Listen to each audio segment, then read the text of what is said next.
Régis, how was Portugal? Good, I think.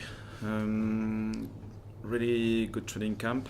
3 sessions, intense. Players connected, ready to go. Did you get caught up in the power strike as well, the electricity cut out? Yeah, a bit, but didn't disturb the process. No.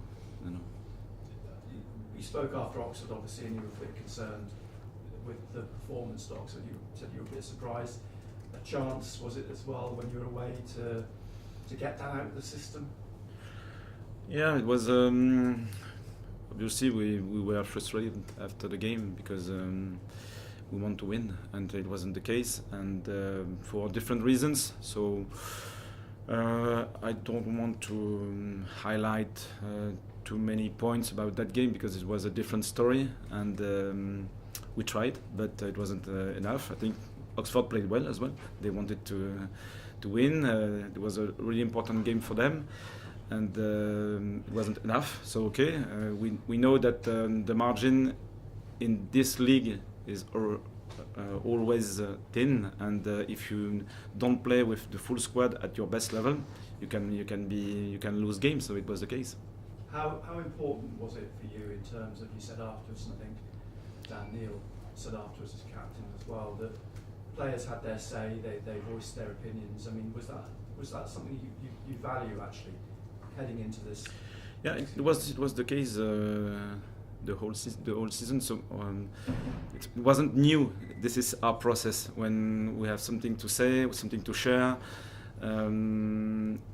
positive or negative, it's important to have this conversation. Sometimes just after the game. Sometimes it's better to avoid. But I think it was positive at that moment, and the training camp was really good. So it means that the negative emotions were behind us, and now we wanted to build something new, and yeah, it's a part of the process. You wanted to be in a position where you have key players back for the playoffs.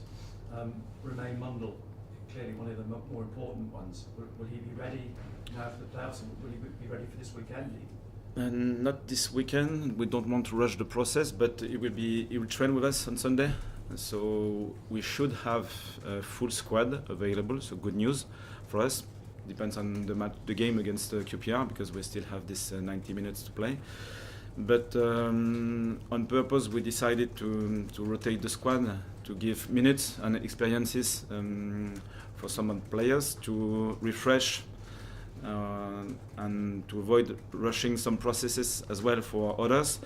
And we should be in a really good place with this idea, because I think playing these games with the level required, we need a full squad available, and it should be the case. You mentioned last week how you had a conversation with Enzo about playing, or private conversation where you assumed about playing on the left-hand side, which you did at Oxford. You now have Mayenda available again, presumably. Would that be something you would consider, playing Eliza wide left and pushing Enzo back into the middle? We have many options. Different options are available, and it's good for the squad, because we don't know the scenario the opponent will have, and it's better if we have many options available, and it should be the case. So we'll see. Dan Ballard, will he be involved in the squad that we Yes, yeah, tomorrow. And also very good to see the pictures of Niall Huggins training Absolutely. with you. So is the plan still perhaps to put him on the bench, but not necessarily to play him? It's still early, because I think he missed more or less 12 months, so it's really massive, and he trained really well in Portugal, so I was happy for him. I think because of the intensity, it's still difficult to maintain the level, but he can reach high level. Now the question of consistency is different, because you need experiences, you need time, you need to play games, and it's not the case anymore. This one game then to go of the regular season, a strange week for Queen's Park Rangers, and a strange match in the sense that you're the one team involved on the last day that there's nothing riding on the game. The dynamic is very strange compared to some of the games taking place tonight. Yeah, different story.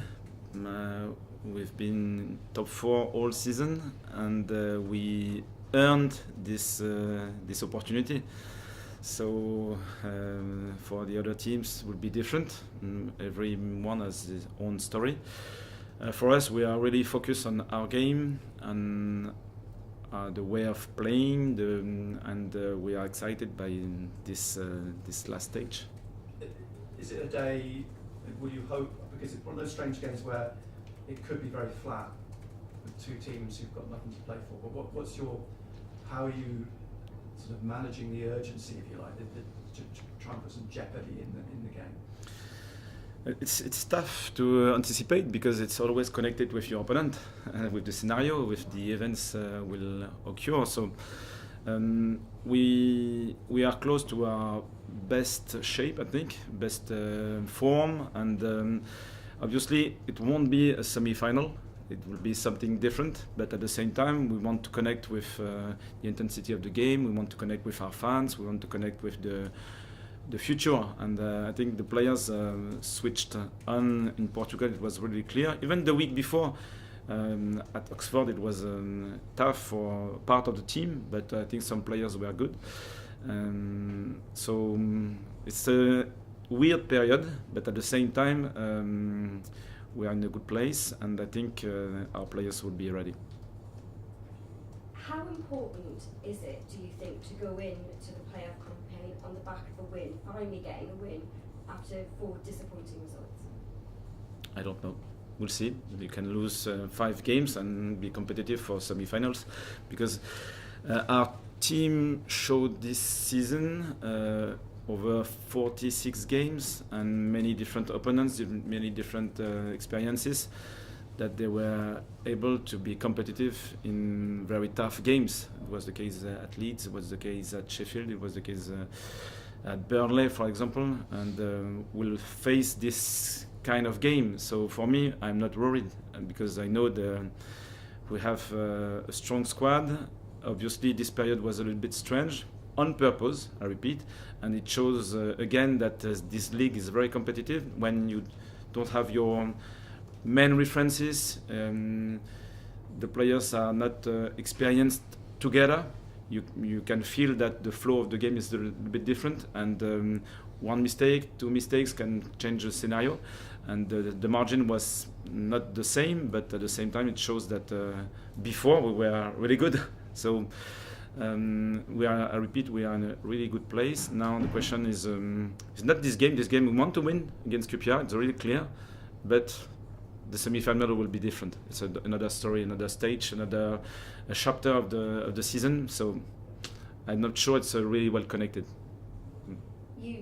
Nick spoke about, there were words said after the defeat to Oxford, and you said, you put that disappointment behind you.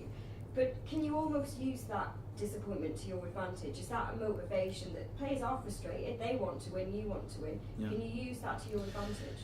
Yeah, probably, especially for a young squad, because it's really easy to, after 2-3 victories, to become complacent.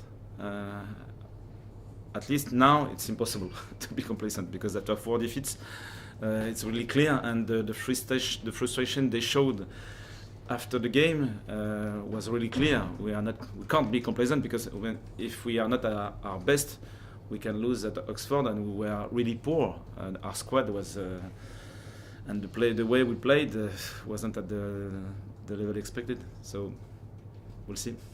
Thank you. Good luck. Régis, now you've reached the end of your first full season ahead of the playoffs, what reflections do you have, just on a broad and general level, from your first season in English football? Really positive experience. Again, even we can have good or bad results. I think the experience this season was really positive for me. I think I'm a better coach now than before after this season again. 46 games, so it's 1 season and a half for me, okay? And the connection with the club, the fans, the way we worked here together, I think was really positive. And I learned a lot, and the challenge was really interesting. So for me, at the minute, I'm happy. Obviously, we want more because we want to finish this season with a big achievement. Given the recent results and sort of the disappointment, especially in Oxford as well, going away to Portugal, was it nice just to escape the bubble that you've been in sort of the last few weeks, maybe with some of the intensity and the scrutiny that's been on you? Is it just nice just to get away from it all? Yeah, I think it was positive because during the season we stayed here, and it's like a routine, and we don't have the choice because train, recovery, games, and so on. So I think it was really important to change the environment and to create something new. And even for the players, they spend time together, talking about the games, the previous one and the future, and spending time just to get to know each other a little bit more in a different environment. So it will be positive. Finally, can I just ask, have you had time yourself to consider what success in the playoffs might mean for this city? Not really. I think, yeah, it could be really massive, but I'm really focused on now. So we'll see after if it's happened for sure. But for squad in this period, the future is the future with expectations, with consequences, and so on. But to be really competitive, it's here and now. So for us, this is our main focus. Cheers, cameras on.